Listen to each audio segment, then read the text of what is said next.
오늘은 5억 년 동안 우리의 인지 시스템이 어떻게 발달해 왔는가, 지능이. 인간의 인지 시스템이. 예. 그게 고장나면 이 개엄하는 거거든요, 이게. 예. 어떻게 발달해 왔는가. 오케이. 지금 이 시국에 배울 필요가 있는 내용이네요. 예. 자, 인간의 인지 능력이 어떤 발달 단계를 거쳤나? 예.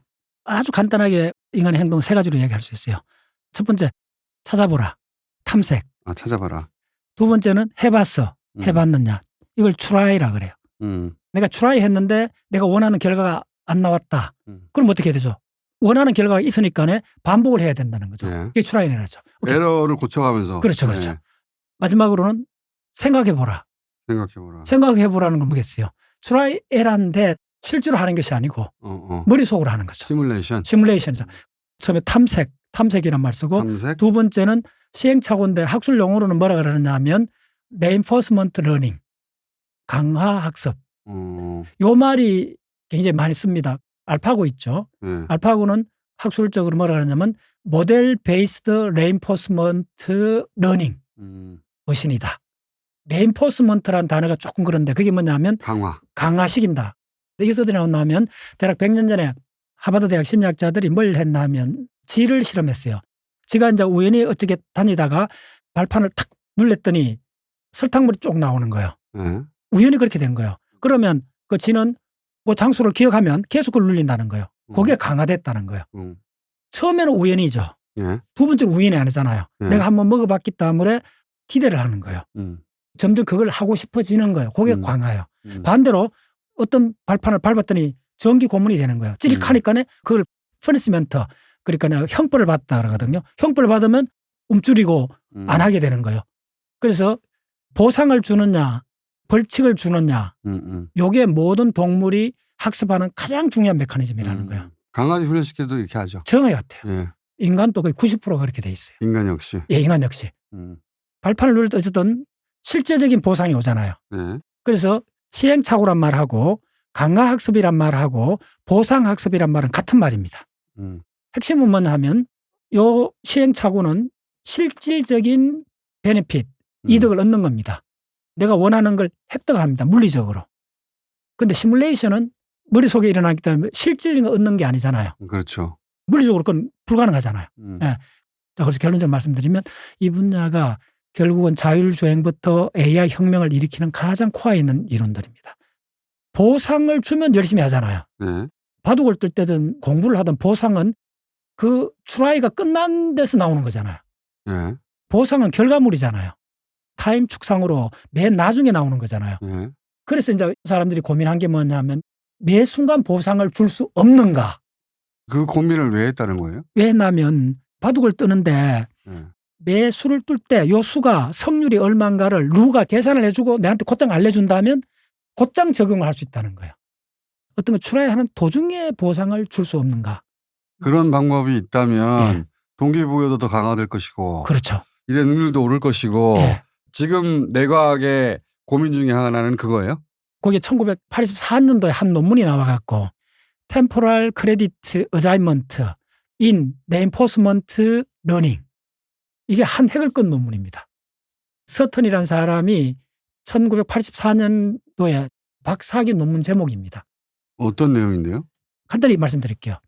우리가 자연에서 살아가거나 사회 속에서 살아가는데 내가 독감이 걸리던 어떤 일이 벌어지면 그 원인을 알아내면 다음에 이 일이 안 일어날 거 아닙니까? 그런데 문제는 대부분의 그 원인이 가려져 있거나 원인이 잘 안 보여요.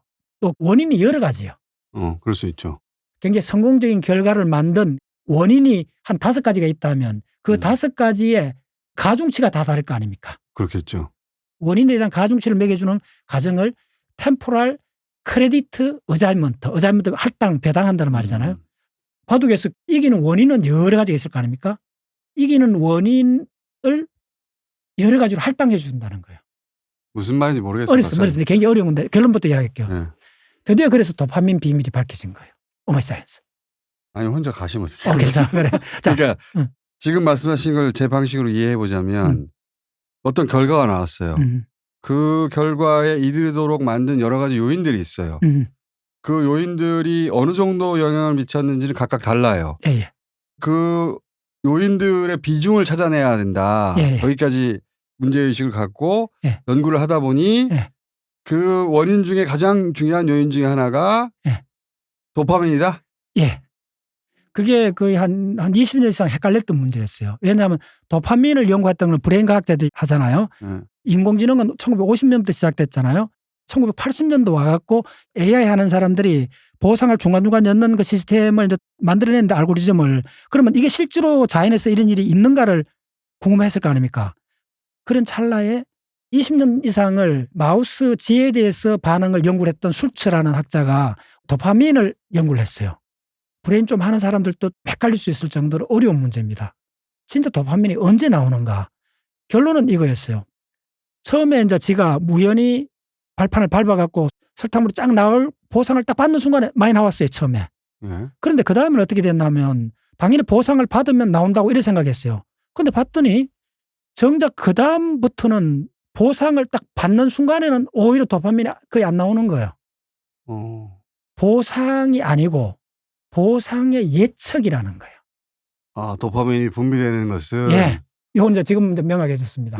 보상 그 자체 때문에 도파민이 나오는 게 아니고 보상을 받을 거라는 예측 때문에. 그 순간에 가장 강한 도파민이 나온다? 그렇죠. 우리는 이제 직감적으로 알겠죠. 우리가 초등학교 1학년이 됐으면 봄 소풍을 선생님이 한 달 전에 이야기하면 언제 가장 흥분을 해요?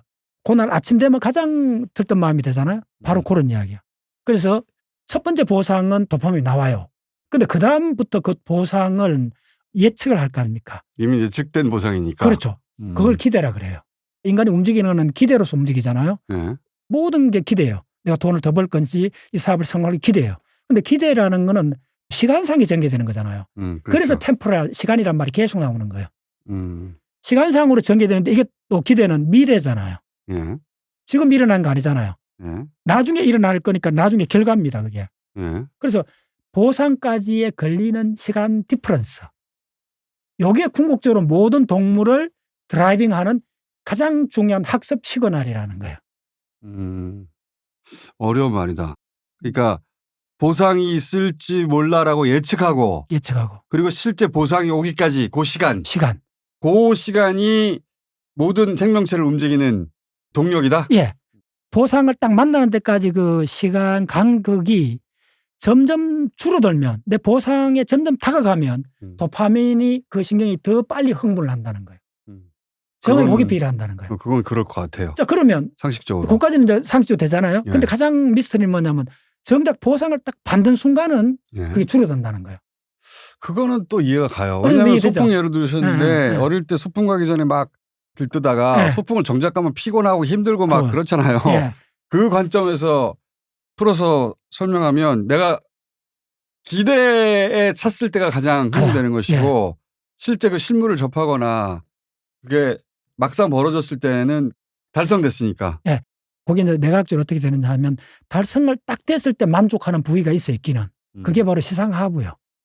지금은 보상에 대한 예측이잖아요. 그렇죠. 이건 실제가 아니잖아요. 실제가 아니기 때문에 물리적 생리적 법칙이 무제한적으로 자유롭잖아요. 그게 바로 가상세계입니다. 그게 우리의 생각입니다. 그래서 생각의 본질은 뭐냐 하면 가상으로 트라이 앤 에러 하는 과정이라는 거예요. 그게 시뮬레이션의 세계고 인간이 이게 뛰어나기 때문에 다른 모든 종류에 올라설 수 있었다는 거죠. 그건 물리적으로 제한 안 맞죠. 인간의 인지 능력은 이런 식으로 발달해왔다. 다시 돌아가면 여기서 가장 중요한 게 뭐냐 하면 브레인의 혈관이 무지하게 많잖아요. 브레인 안에는 면역세포가 없습니다.